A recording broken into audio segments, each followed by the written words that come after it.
Well, hello again everyone and welcome. Well, this is part 2 of our AMT Vulcan warp sled buildup, and what we're doing here tonight is we're going to be installing this Don's Light and Magic lighting kit on these engine nacelle parts here. We're going to be doing a little bit of modification on that. We've got to remove these molded in flux chiller grills here and these molded in Bussard collectors and replace them with these parts that you see in front of you here. I'll try to get a little zoom in for you. What you basically get with this kit are 2 replacement flux chiller grills, 2 Bussard collectors, and these 2 clear pieces that one on each side go at the rear bulkhead here of the engine nacelle.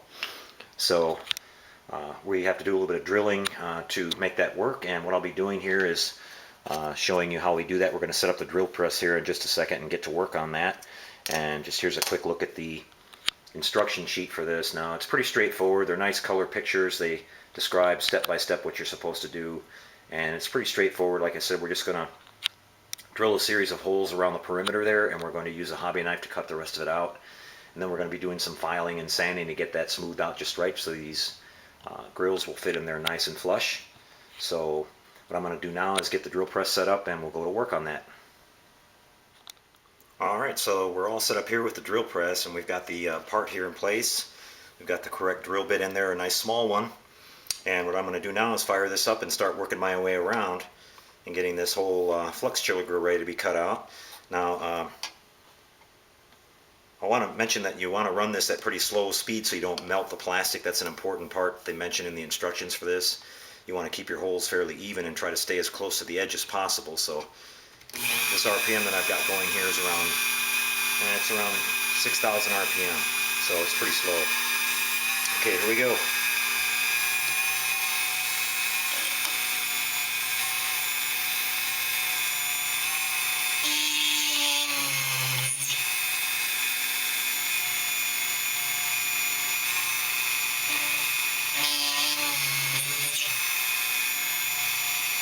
The nice part about using this press is it allows me to really have good control over this and get my holes in the exact right spot every time I go. Now, what's happening here a little bit is there's these ribs that are in there, and when my bit's hitting that, it's kind of trying to push it off to the side a little bit, so I'm just being kind of careful of that.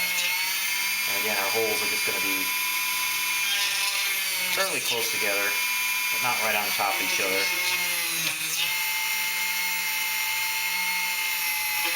And we're just going to keep working our way all the way around here.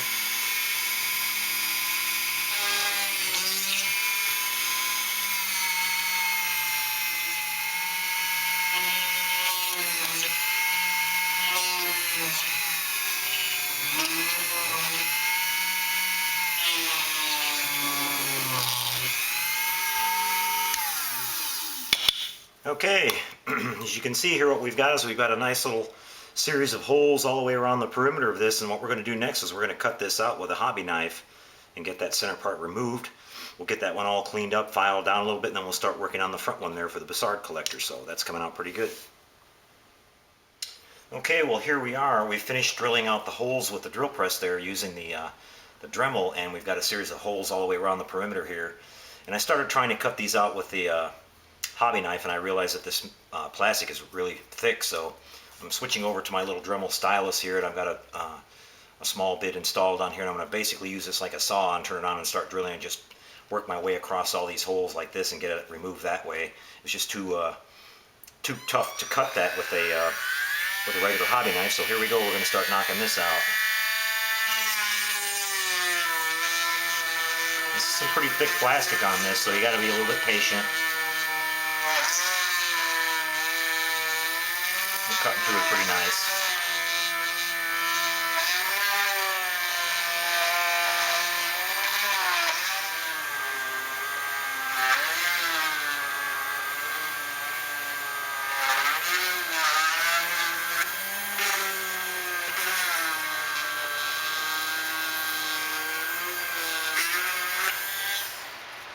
Okay, well we're all the way through now, and you can see we've got this inner piece just falls right out of there.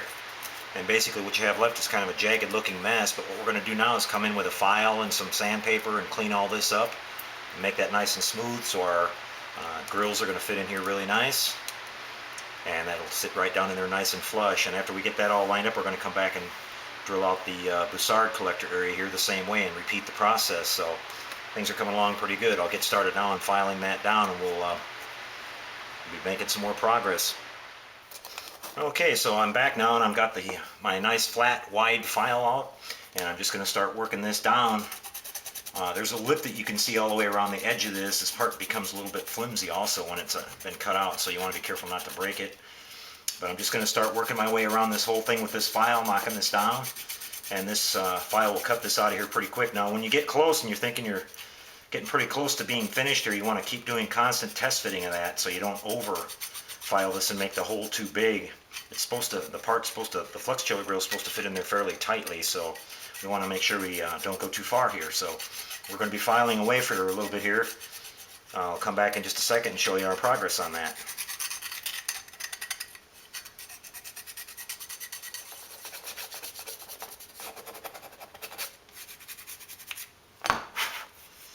Okay, so it's been about 20 minutes or so, and as you can see, I've got this part all nice and cleaned up and square here now, and we've got our little grill, and this is fitting in here nice and flush. It's got a nice fit all the way around. There might be just a tiny little bit of a gap here at the rear, but what I'll do is I'll probably put something in behind that and help fill that gap in a little bit before I assemble it. And they recommend that you use CA glue to hold this in place, so that's coming out pretty good. Now I went around and I finished filing this, and I just basically scuffed it down with some 320 paper here to get the nice smooth edges on it and make it look nice. So if there's any roughness behind the edge, you don't have to worry about it anyway, because this grill sits in here flush like this, and there's no you won't be able to see any of that behind there. So that came out really nice. I'm really happy with that. What we're going to do now is we're going to go set up the drill press again, and we're going to start working this one in, the Bussard collector, and we'll do the whole process all over again. Okay, so here we go. Let's get this Bussard collector cut out. And same thing as before, just take your time and drill really slow. You got to kind of watch out for these little ribs on here that stick out, because they want to push the drill bit off to the side a little bit. So I recommend that you maybe just stay inside of the outside edge just a little bit.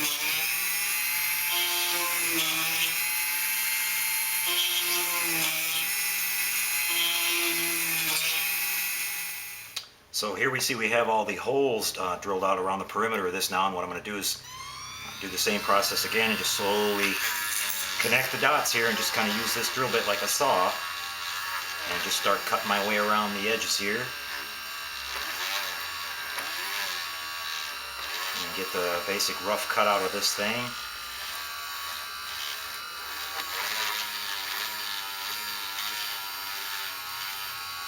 This is a pretty thick plastic on this. Like I said, I was trying to cut it with a hobby knife, and it just wasn't getting very far on it. So this is much easier doing it this way. If you don't have a Dremel tool, you can still do that with the hobby knife. It'll work. You just have to put a little bit more time into it. So we can see here we've just got this basic really rough hole here, and we're going to start working that down with the file and get that shape just like we did on the last part. And we got to make sure that every so often we come back and test fit this little part in here to make sure it's going to be in there nice and straight and nice and flush. So you can see we're a little bit undersized on the hole cut here to begin with, so we've got a little bit of room to work with. You'd rather do that than not go too far. So we're going to come back here and start filing this down. Hey, we're back, everybody. And it's been about 20 minutes later or so, and I've finished sanding and filing this, and I've got this Bussard collector and the flux chiller grill installed now, and I'm pretty happy with how that came out. I took my time, as they mentioned in the instructions, as I was filing and going along. I kept test fitting this to make sure I didn't go too far, and it's fitting in there nice and tight. So one thing I want to mention, if you do happen to go a little bit too far, you can always come back and add a little bit of spot putty. If you've got a little bit of gap on one of your edges or something like that, you can always add a little bit of spot putty in there and wait till it dries, and then sand that down and keep test fitting them again until you get them in there just right. So it's not a big deal if that happens to you. And again, another thing I want to point out is that as you can see in this shot here, that this area on the front and the top and the bottom start to get a little bit thin. So be careful when you're handling it and sanding it and filing on it. It gets pretty fragile there. We've removed a lot of the material out of that. So the problem will go away once you glue this to the other side. It'll get its strength back and we won't have to worry about it, but just something to think about when you're working on that part. And we've got these little rear bulkheads here that need to we've got to repeat this process again on the other side, and then these little rear bulkheads, this center section here needs to be removed following the same procedure, drilling these out, and then we'll install that little clear lens there. So once that's done, that takes care of most of the lighting on this, and we've got to come back and drill a few holes in the crew cabin area for our window areas, but that's basically it for the lighting on this one. What we'll be doing next in part 3 is coming back and planning out some of the lighting, getting that worked out, some of the lighting and wiring, and we're going to be using some of the LED tape again on this and a couple of flashing white strobes on there to give our flashing strobe effect. So I hope you guys will check that out. In the meantime, I'm going to be putting out a review of a nice little navigation and strobe flasher board that I've come across, put out by Tenna Controls, and what we'll do is go in and show you a nice review of that and set that board up and show you how to wire it and power it and get it all working. It's a nice board. You'll be able to use it on many different Star Trek model ships, and it's a nice inexpensive board, and it's nice and small, so I hope you guys will check that out and look for that real soon on the TrekWorks channel. So until I see you guys next time, everybody, happy modeling, everyone.